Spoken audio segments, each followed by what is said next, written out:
Reader Mail. For the month of May.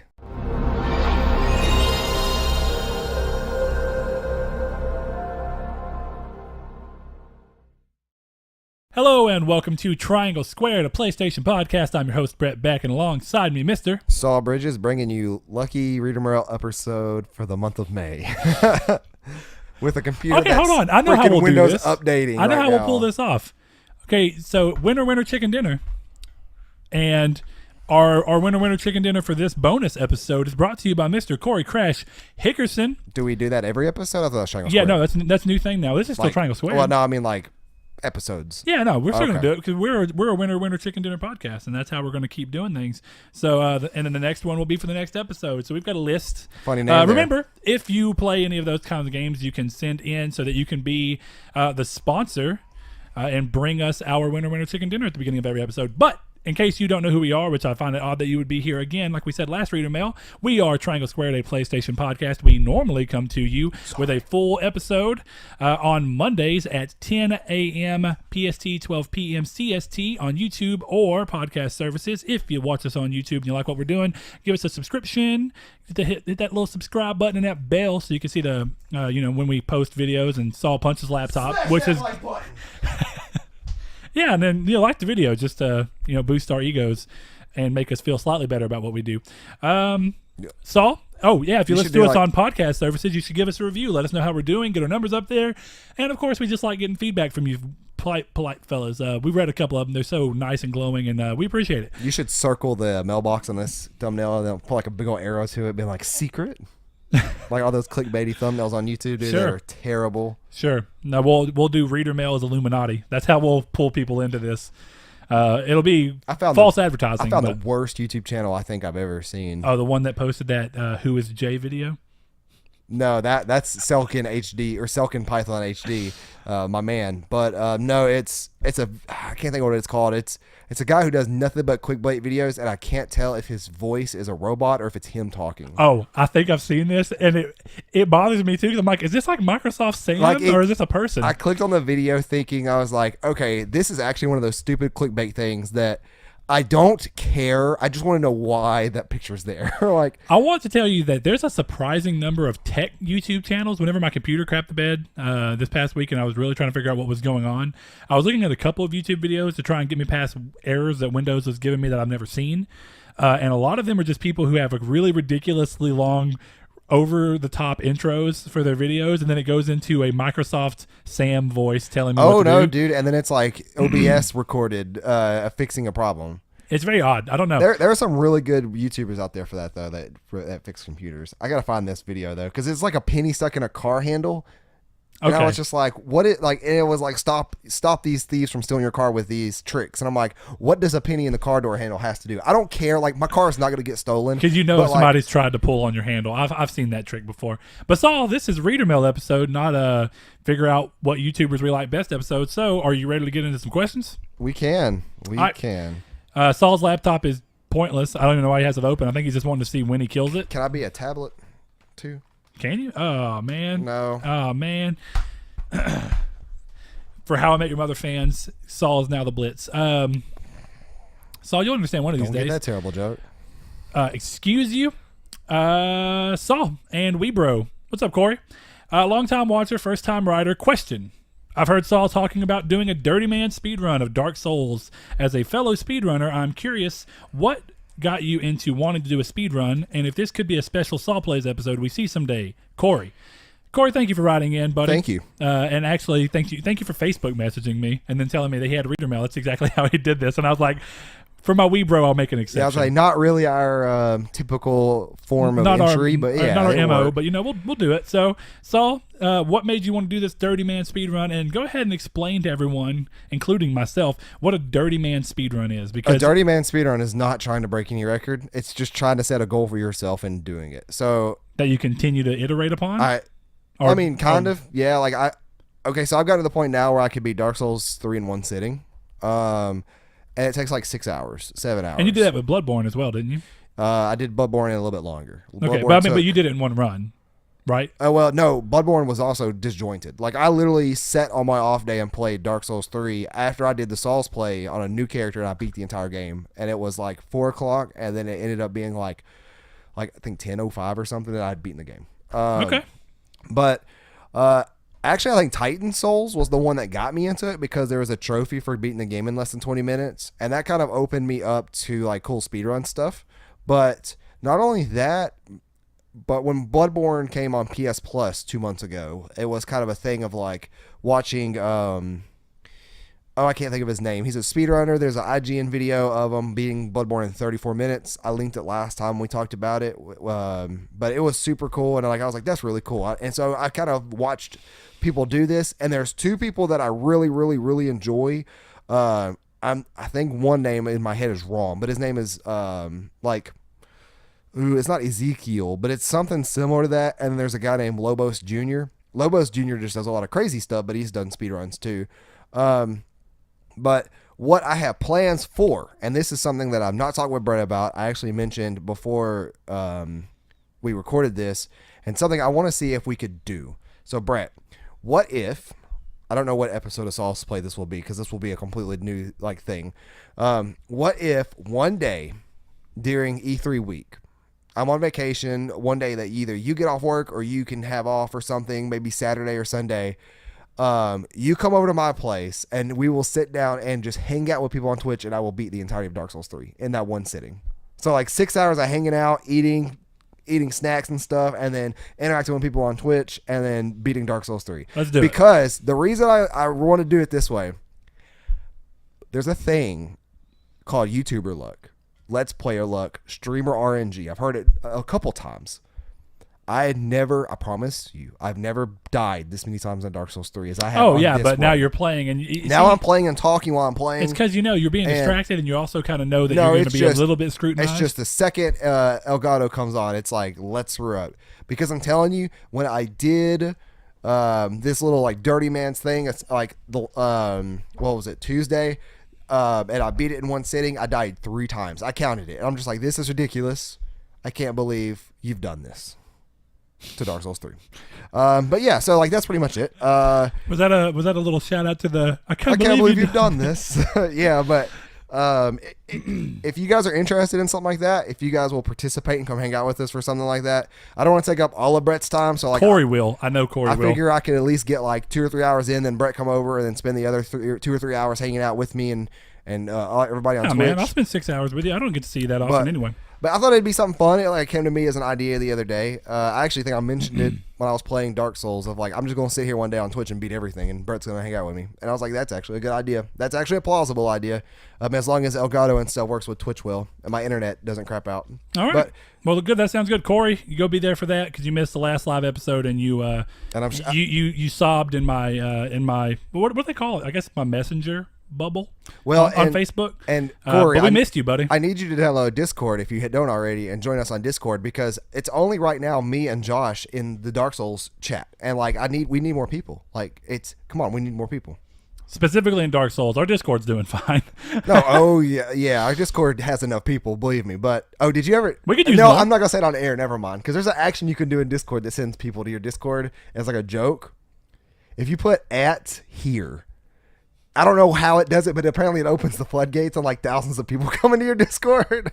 It's like people waiting for that thing to pop up so they can join it. So like it's an instant invitation to these people or something, and they wreck your channel. So please do not do that in ours. Well, why did you even put it? No, I said I wasn't, but it's just like, it's so funny that I had to now say you've it. laid the seed for I'm curious the stalker people. How well that really works. You remember the stalker people that showed up and then disappeared, who apparently know Shoko. Speaking of which, where's Shoko been? I haven't heard from him in a while. Yeah.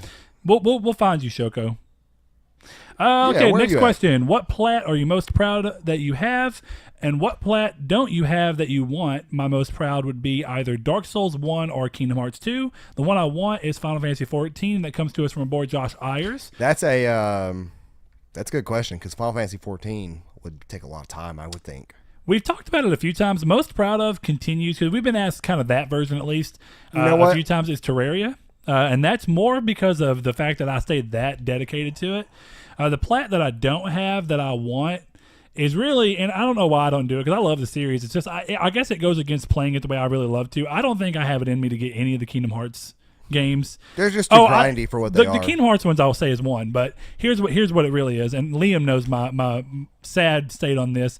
I don't think I have it in me to continue playing the original Nier as many times as it wants me to do all the things that it wants me to do to get the platinum. So I think I'm going to give it up because it would take quite a long time. And with the backlog that I have, which isn't even that bad, but I have enough of one, it bothers me a little bit. So I would say proud of, and I've said it before, is Sound Shapes.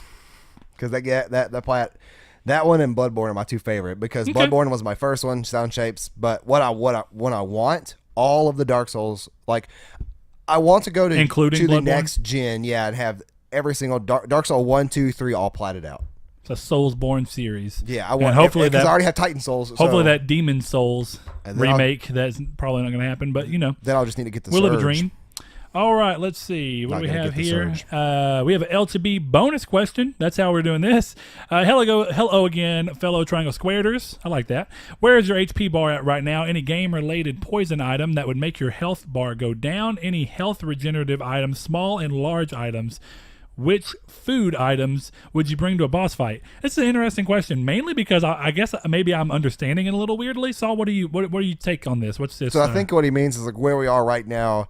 Like, how are we feeling today? And then, like, what is going to make us feel worse in real life? Saul's, like, blinking red today. Like, he's like, if you're playing... Oh, no, dude, I'm at, like, 1 HP. And, like, the thing is that anything involving work will kill me at this point. But what is going to heal me, and what is going to heal me when I get home here in about 45 minutes is some Chick-fil-A. It's going to heal me real good. I was really hoping, even though you don't have a sectional, I was really hoping that you were going to say sitting on my couch, and I was going to say sectional healing. It wasn't a good joke, but I still wanted to get it out of my system. Nope. But yeah. Okay, well, I'd say today wasn't that bad for me. So I'm going to say I'm at a good, I'm not 100. I'm going to say I'm at a good 60. What would you bring to a boss fight? Now, here's the thing. So if I had to bring something to a boss fight, I'm going to loop this together with the health regenerative item because this is how it works in RuneScape. I'm going classic RuneScape here, and I'm going to say 2007 Scape. You bring, old school RuneScape as they call it. I'm bringing lobsters because that's what everybody does. Lobsters and monkfish, sharks, but the most cost efficient at the period of time in RuneScape was the lobsters, and you could also catch them pretty easily yourself without having to have a ridiculous fishing level. And there was money to be made in them early on. I would pocket some of my chicken nuggets from Chick-fil-A. That would be my small item. Yeah, so I'm going to go Red Lobster and just grab a lobster with the things on its hands. To the boss battle, I'm going to take my hat, though, because I can guarantee you right now I'm not going to feel like doing my hair before a boss battle. So yeah. That's the only reason I wear hats is because I'm too lazy to do hair. You wake up and you're like, I got a boss battle today. I mean, I literally hopped out of the shower and I was like, should I do my hair for should I actually style my hair before I come over there? And I'm like, no. Like, I'm too tired. So, like, hats. Really, that's the only reason I have hats. Your hair looks better than mine, man. Keep it up. 3. Mr. Liam asks, what are some of your video game waifus? Okay, I'm going to say right now. 2B. 2B. Or not 2B. Whew. Give me that 2 booty. 2B is a video game waifu. Aranea from Final Fantasy 15 was like waifu material. I just wish I knew her better. I had this conversation earlier. Aranea is the biggest. She is the biggest example of JRPGs that just bring in a hot woman to just be. What about Highwind? To just be tits and flash. That's because Highwind, she's isn't really it? cool. Aranea Highwind, yeah. Yeah. Which is crazy what they did to her in that game. Because you know what Highwind is, right? No, I mean, I guess not. At least on recent memory, because like this literally just popped into my head. Highwind has always been the name of your airship. Oh, yeah. Something you ride. That was also in Kingdom Hearts. Your raft was named Highwind. Yeah.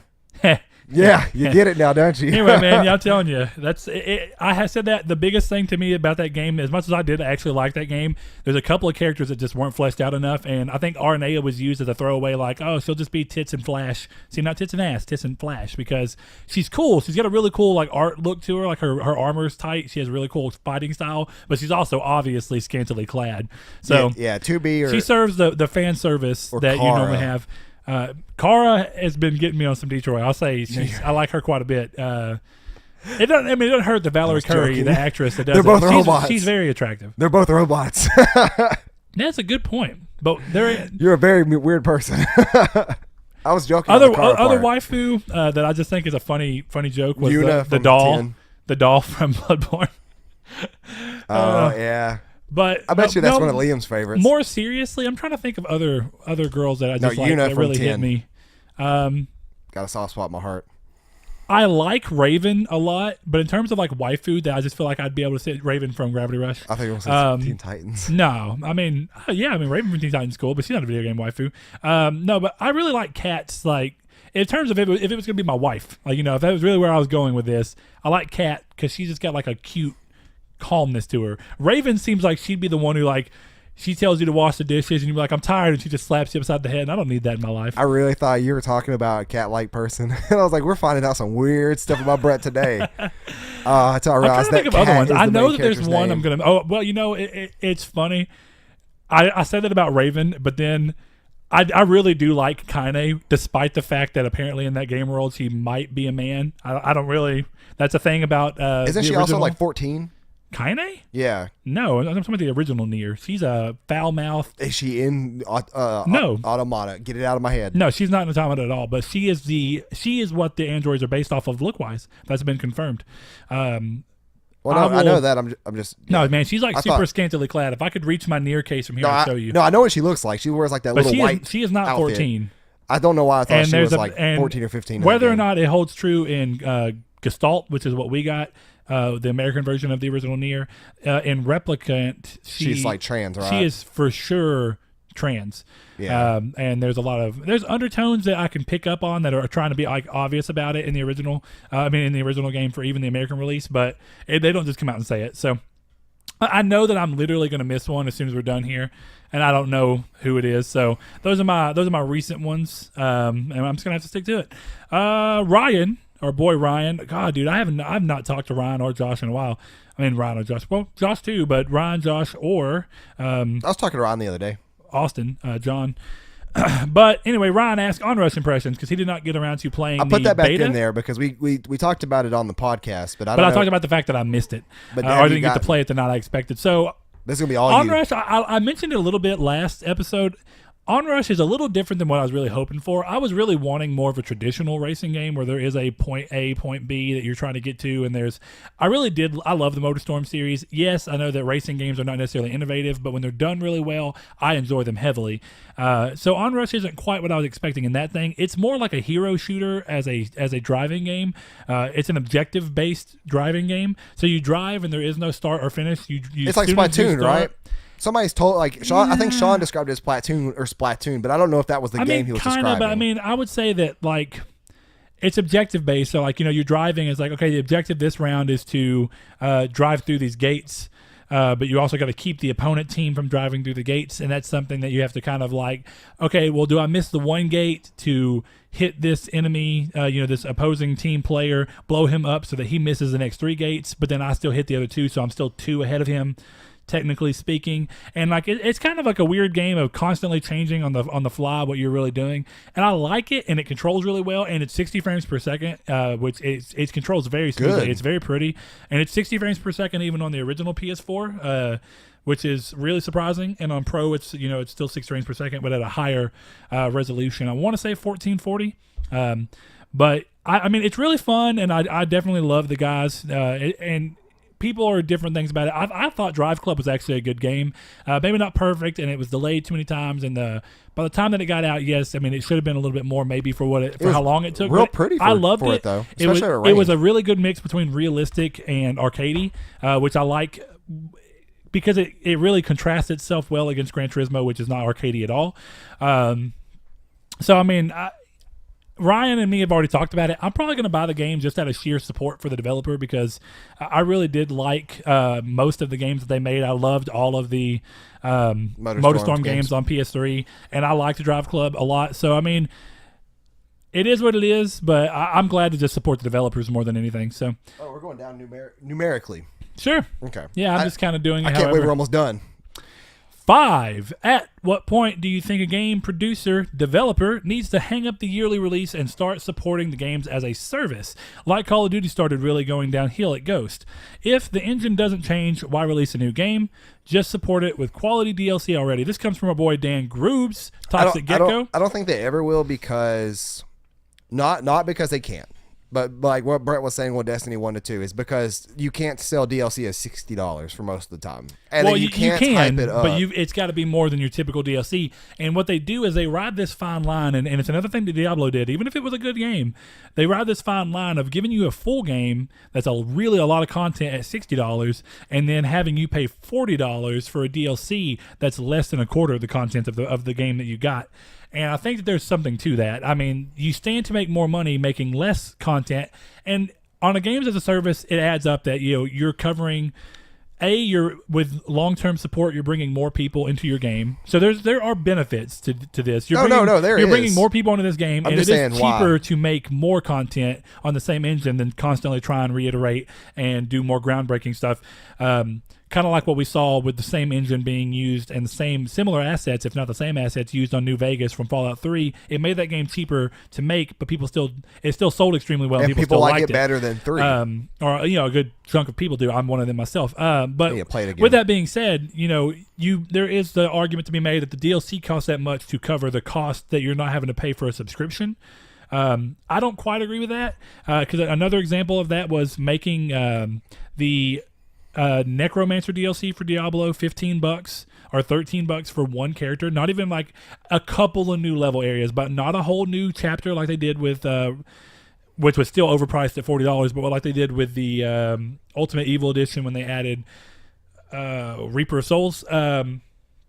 But I think that there's something to be said. He is talking about yearly franchises, though. Yeah, and I know. I'm just saying that there's the arguments of why they should go towards it are there.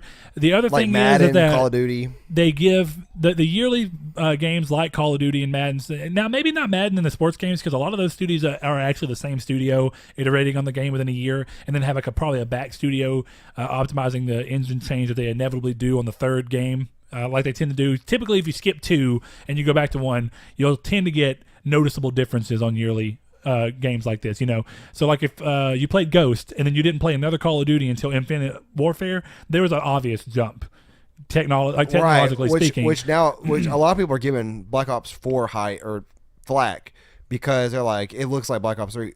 It's in the same generation. Like Black Ops 3 was really well done. It's going to look. But I will say, it's going to look. It looks good. Was Advanced Warfare cross-gen? No. I'm pretty sure it was because Black Ops 3 was cross-gen as well. Ghost was the only cross-gen Call of Duty game. No, Black Ops 3 was as well. I mean, Black Ops 3 was not, was it? Oh, yeah, it was because the stupid campaign thing. It was $50 on PS3 campaign, so I'm pretty sure. Is it? But my point being is that I didn't play the campaign for Black Ops 3 yet. I do intend to, but my point being, Xbox. Yeah, my point being a long time. is that Advanced Warfare, Infinite Warfare looked a lot better than Advanced Warfare, like noticeably better. So I mean, I will say there's something to be said. It kind of bounces around, but I mean, I don't know. I think that there's a point where they do need to do it personally, because one of the biggest examples of a yearly franchise that started to do kind of bad, but it doesn't have an online component in the same fashion. But Assassin's Creed games suffered terribly from being iterated on every 2 years from other teams and possibly 3 years, but they were coming out too quickly. They felt like rehashes and reskins. Definitely when you had something like Unity come out and not even be correctly optimized and be a little too ambitious and not be able to hit things and letting something like that get by quality control. But I think that you saw a very big jump, and I think a lot of people agree with this. You saw a very big jump in quality from Syndicate, which was the last one they did in 2016. Yeah. Or in 2015. And then 16 skipped a year. And then 17 last year we got Origins. And Origins was a far better game than I still want to really play Origins. You sold it, didn't you, though? Right? Yes, I traded it in because I'd beaten it and I didn't plan to platinum it. That being said, though, they're talking about this new rumored Assassin's Creed and that it does have a rumored release date of next year. But why would it be leaking this heavily if it's that far away? I feel like it may come out this year. If it does, it's a step back. So, I mean, I'm with you. I do think if the engine doesn't change, why release a new game? Right. But they do it because there's money to be made there, and that we say it all the time. Above all, this is a business. And as long as people are buying it, and there is a very vocal group that want a yearly Call of Duty, partially so that they get catered to, because like we talked about, the World War II team, which is... Infinity War. No, it's not Infinity Ward. Infinite Warfare is Infinity Ward. Then you have Treyarch handling Sledgehammer. Sledgehammer, thank you. The way they kind of do this with Call of Duty, there are people that dip their toes into all of them, but then there are people that dip their toes into one every specific. third game. Like, okay, every Treyarch game I'm going to play because they cater more to me, or every Sledgehammer game I'm going to play. So there's something to be said there. I mean, it gives people... If that's the case and people are only playing every Sledgehammer game now, then they saw quite a noticeable jump from, Advanced Warfare to World War II. I mean, it was there. So, I mean, there's balances to it, but the people who want to play it every year and just play it, it's going to happen. So, I mean, you're keeping them going, and it lets the publishers get money and hopefully continue to invest in other projects that may not be as big, but a little bit more ambitious in a different way. Games as a service is a really weird thing for me because I don't really play any of them just quite yet. Definitely not often. So, and I think if I had to say the one I played the most of would be Monster Hunter World, which I still need to get back to. And I'm sorry I ended up accidentally skipping out on you, Dan, but I will get back to it. And if you're still playing it, I'd love to have you come on and we could hang out and fight the Val Hazak or whatever. But Saul, you have anything you want to add to that? No, I pretty much agree. Okay. I think it's all pretty in the same mindset. Okay, next question comes from L2B. Hello again, another Friday, another podcast question. Sorry, we need to get pulled in this way.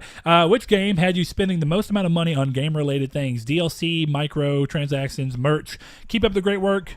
Thank you, L2B. You're always so kind. Grand Theft Auto 5, because of how many times I bought it. I'm not joking. With The Witcher 3 crouching up right behind it. I only bought Witcher 3 times. Nier was twice. Okay, so let me think here. Final Fantasy 15 was two times. But no, I seriously think that Grand Theft Auto 5 takes that spot because of that. But if I had to just go with something else, I don't really like Destiny, I guess, because we bought the expansion. We bought it on Xbox. We bought the we had the season pass, right?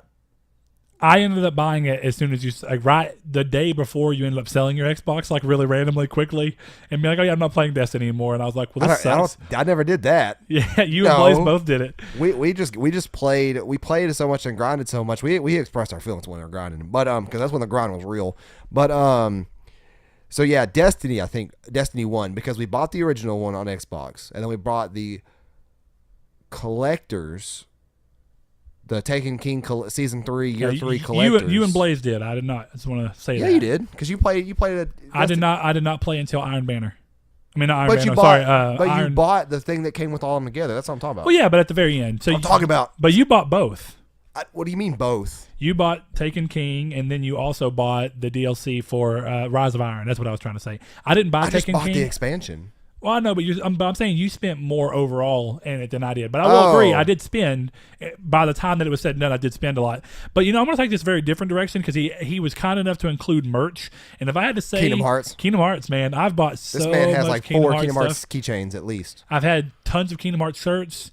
I have one that I refuse to let go of because it's incredibly cool, and I'm getting close to being able to fit it again. Is it the white one? Yeah, that's got the keyblades all over it. Yeah. It's awesome. And then I've got my big wall full of Kingdom Hearts pops over there. I've got my... Actually, Dark Souls would be my... I got my Sora... my arm! You break my arm! Right there. You can see that Kingdom Hearts logo if you are watching us on YouTube. So yeah, Kingdom Hearts is probably the thing I would say the most. So that's because I'm not really a big DLC person or microtransaction person. I've really never done microtransactions. Now that I think about it, I've spent more money on Dark Souls. Dark Souls as a franchise as a whole? Soulsborne as a whole, because I bought Bloodborne twice. I bought Dark Souls twice now. Dark Souls 2 twice. Dark Souls 3 twice. Why'd you buy Dark Souls 3 twice? Because my disc was having problems with the original release. And I got the day one edition of that came... I actually bought the strategy guide that came with a little bonfire pop-up. Sure, yeah.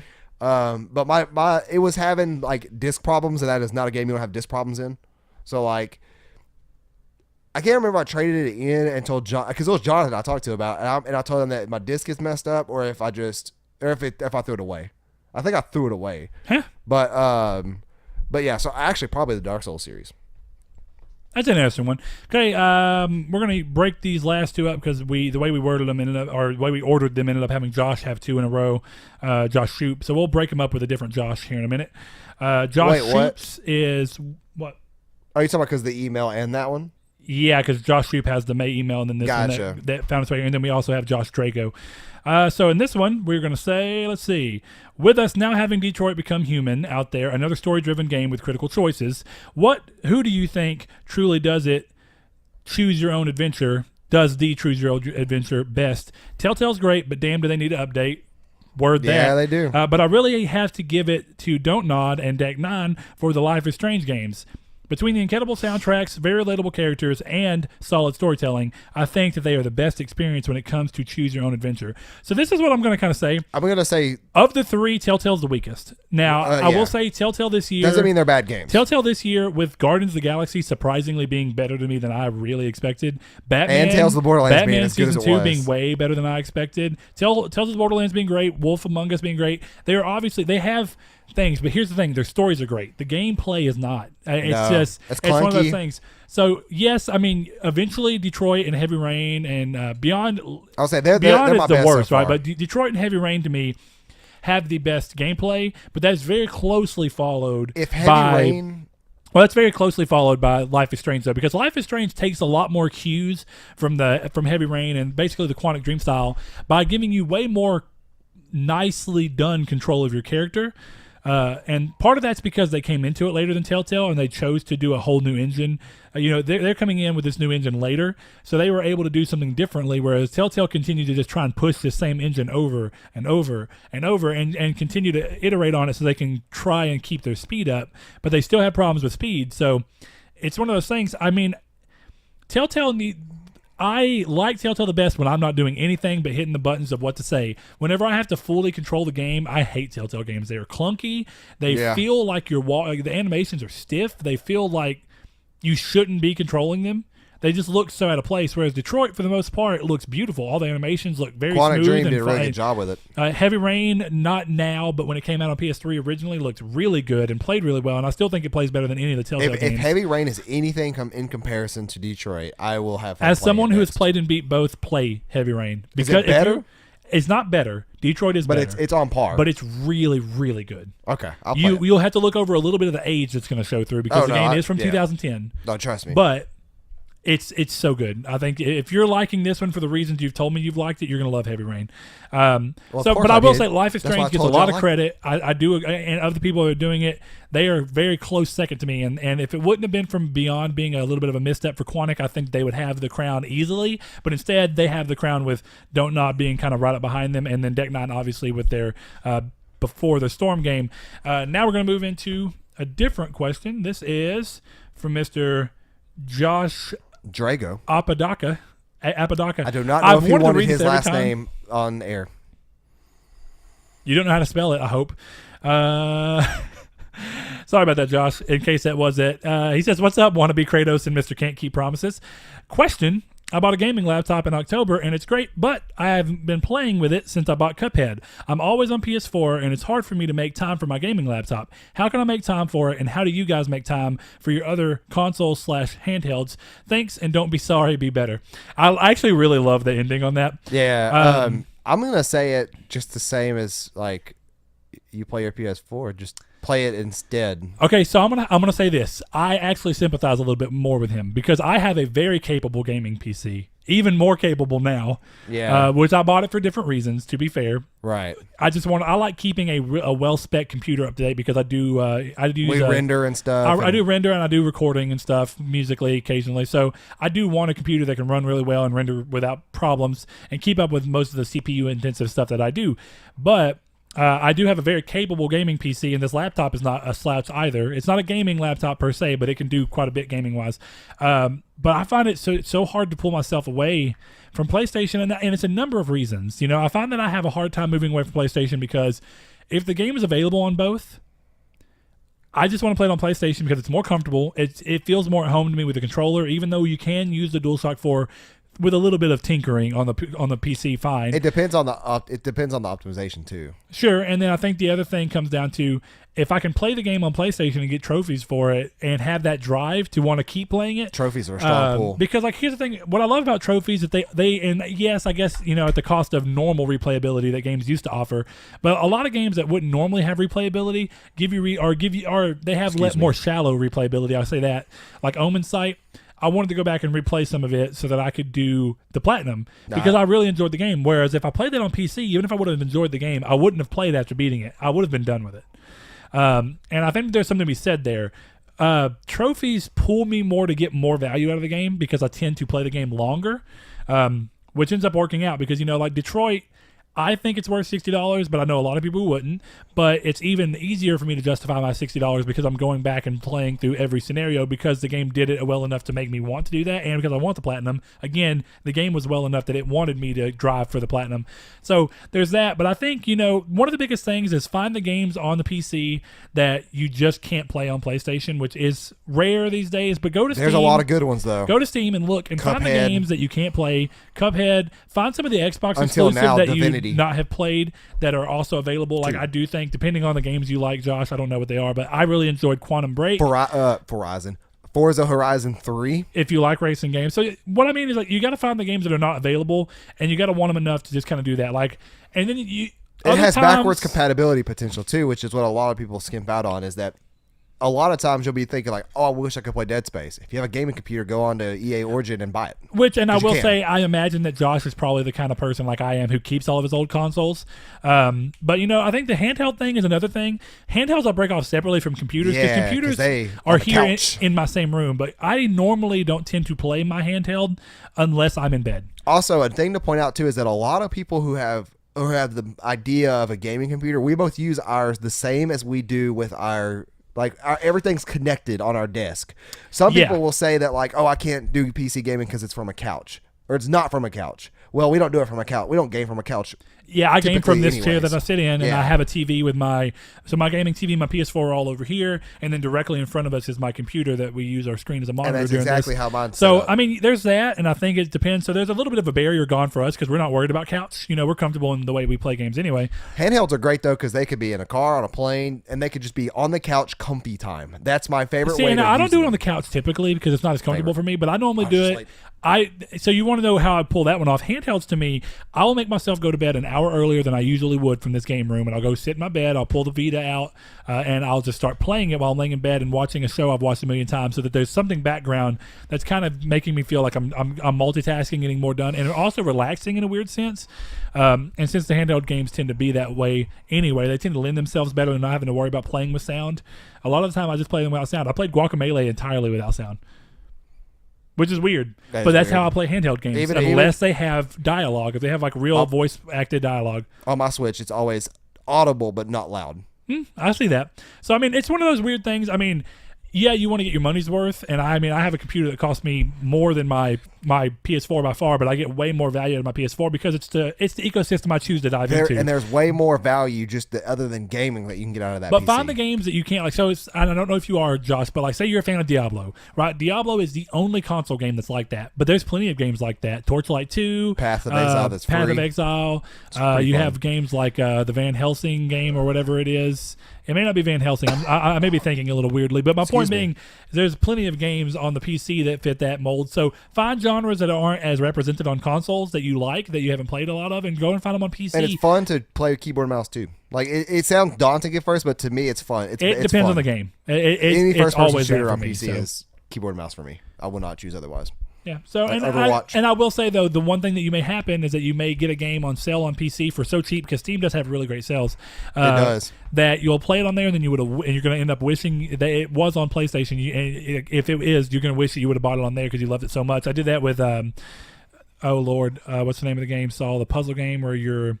The Talos Principle. Yeah. I loved the Talos Principle. My biggest regret is that I did not play it on PS4, so I don't have any trophies to show for it. Dishonored 1, I have no trophies to show for it. Just do it. I thought about it, but we'll see. So, good question, and I hope that kind of helps. If it's a laptop and that's something in your mind that you can help break away from something, if you can use it in another room or something to kind of give yourself this is my laptop time, this is for gaming on the laptop, this is for gaming on the console. The big problem is having to be constantly plugged in with those a lot of times. The second you turn on a game, it's 2 hours later. Y'all think Switch has a bad battery. Y'all wait till y'all see a gaming laptop's battery. So it's after it's been unplugged and been playing a game. Reasonable question. But we are to the last question of the podcast, or the bonus mail reader mail episode. This is from Mr. Josh Shoup again. Hey dudes, so it's time for you to record your May question. And This is not a question, it looks like. I want to say he told us that we were not allowed to read this, so we did not. We respected Josh's wishes. We respected you, buddy. I have no idea so what we've not read this. We don't know what this is. It's pretty long, though. I'll tell you that much. So, hey, dudes. So it's time for you to record your May question special episode, and I have a story for you. That's right, a story. So find yourself an easy chair, grab yourself a cold beverage, and relax while I spin you a tale. The year is 20XX. So I'm going to say that this is 2038. The human population is all but lost, save for the few that were able to find shelter before the meteor fell. So this is apparently a meteor story. Dang, I thought I was going to say androids. Okay, so the world has completely changed, and now there are monsters roaming the world. Mankind has had to adapt to these new changes. Our heroes, who come from a region called the South, are no different than anyone else that have longed to find answers. The only problem, of course, is that they don't know what the proper question was to get the answer. Legend told of the little bit that I'm seeing while I'm reading this is ridiculous. Okay, legend told of a professor from a quaint little town to the west that could aid in their longing for finding out the question. As soon as our heroes were of age and could succumb to the journey at hand, our heroes Brett and Saul left the comforts of their home. The journey was perilous and full of danger. On many occasions, our heroes would have to hide from the creatures that lurked the land, for they were dangerous to fight alone. Starvation and desire to abandon their quest was always in the back of their minds. Somehow, though, their deep friendship kept them together. Finally, after 43 days, 16 hours, 17 minutes, and 22 seconds, they had arrived. Tired and all but on death's doorstep, they opened the door to the professor's residence. The professor turned to our heroes and said, "I think I know why you're here." Saul, using Brett as support, Brett as support to stand, yells, "Professor, we have traveled very far to seek out the question from you, because we don't know what the answer is until we know the question." The professor replies, "The question is very simple." Brett screams, "Tell us, old man, for we are coffin fodder soon and we must know." The professor then turns around and presses a red button, and from It's a bomb. Hold on. Turns around and presses a red button. From a panel on the wall opens up to reveal 3 objects. Our heroes look in astonishment, and the professor asks them the one thing that they had been searching for in their journey. "Gentlemen, you must make a choice." Oh my God. Squirtle! "Gentlemen, you must make a choice between these 3, and once you have chosen, you can never go back. Your choices are Charmander, Squirtle, and Bulbasaur." But man, I've been reading way too much. Charmander, Squirtle, and Bulbasaur. Excuse my retardedness. I'm sorry. Dun dun dun. Keep up the great work, guys. I look forward to the show every week. Your pal Josh. Obviously, Charmander is the most badass. That's his. His addition. He falls. I'm going to tell you right now. Me and my buddy Corey, first question on this, my wee bro, we had a big conversation about this. And while I do think that all 3 of the Generation 1 starters are great, I love them all. I've played as them all. Squirtle's my boy. No, yeah, Squirtle, like Mega Blastoise even. And look, just in case you weren't aware, you can probably see the water signal aware. See, look, I'm tired of reading. So let's just say here, look, Squirtle, Wartortle, Blastoise. My PC point is being, still updating. I do love Charmander. He's my boy. I love him too. But Squirtle is where it's at. He's the OG, and he's the guy who I originally played with. Now, when I play the game again, I choose Charmander because I chose Charmander the first time. Oh, really? Yeah. Squirtle's my boy, Bulbasaur is my last one. I do like Bulbasaur, though. There's just something, I guess, like the kind of dog-like thing about him, but they're all 3 great. Bulbasaur's a frog. What? Bulbasaur is a frog. I do not agree with this. What do you mean it's a toad? No, when I say it's a dog, I'm not saying it's like, but it looks like a dog to me, like the way it stands and kind of acts. But now that you say it, I understand. Oh my God. So is it a toad with a plant on its back? Is that what it's supposed to be? I've never read the hold up. We about to look up, boys. Oh my gosh. Somebody please help this man. I need everybody. I need Liam. I need Josh. I thought he was like, hold on. He's a Bulbasaur, so he's a dinosaur with a plant on his back. Is he a frog? Bulbapedia is going to tell us. Somewhere in here. Small quadruped Pokemon that has blue-green skin with darker green patches. So he's not a frog. But now that you're saying it, I get why you would think so, but he doesn't have a long tongue. So he doesn't have obvious frog things. He's just a dinosaur. Are you telling me that doesn't kind of look like a Shiba Inu, like a big-headed dog with a little plant on its back? No, because those don't have scales, which is what presumably... What those colored patches are? Do you think they're scales? No, I think like his body is scales, like scaly. I think if not scaly, then soft like obviously this is what it's come down to. Me and you have taken creative liberties with this character when we first saw him, and we've stuck to him. It's funny. I type in Google as Bulbasaur, and then autocomplete first thing is a frog. I'm 99% sure. Oh, there's even like, oh, that's very creepy looking. I do not recommend Googling what like a realistic Bulbasaur looks like. All right. Well, anyway, that's your answer, Squirtle. And I know that my boy Corey agrees with me as well. But hey, Josh, thanks for the question. I actually really like the way you choose to tell the story. Good, little bit of misdirection. Saul, anything you'd like to say? Thank you guys for listening to us ramble a lot. These are the dumb free episodes that we do extra, that we don't have to worry about sticking with any kind of a format or formula or spending time. We're just answering dumb questions. So for those of you who do join these episodes, because we know that they are way different and they're not necessarily what you expect, some people don't care about our personal opinions or personal lives. So we thank those who take the time out to ask us questions about things like that, definitely things like this. And like me and Saul were talking about, we have very different standards on how excited we are for the new Pokemon game, the Let's Go Pikachu. I don't like the ghost stuff. I've said that before. I do not like it. I'm just going to ignore it to play the game. Like I'm gonna. We'll see. It I'm not gonna deal with it. Nor am I gonna look that much into it until you have get another Switch. Yeah, but I also don't want to buy a Switch until it's smaller. But I stand by that. So smaller. Yeah, I want a smaller form factor. Well, Nintendo's gonna do it because they're not gonna make a bigger one. Well, I mean, technically they started off smaller than with XL, but how do you go in XL on that? Well, no, not technically. Technically, the DS became the DS Lite. But it was actually bigger footprint overall. It was just, it was thinner, but it was the same size. And then they eventually went to XL. No, not really. Yeah, it was just a redesign. It wasn't even like a slim. I was a fan of it. Let's hope. I hope DS Lite was great. The original DS was hideous. The DSi is by far the best iteration of the DS. And it was bigger. No, it's the same size as DS Lite. No, it was a little bit bigger. No. Dude, maybe just a minuscule. Like now as an adult. Maybe half an inch on each side. Because we sold them at GameStop and they were always bigger. I don't remember that. Anyway, that said, this is Triangle Squared, or has been Triangle Squared. This is our bonus May Reader Mail episode, and we will see y'all. Let's see. This next episode will be recorded. Monday. Yeah, we'll record it this weekend. So we will see y'all Monday.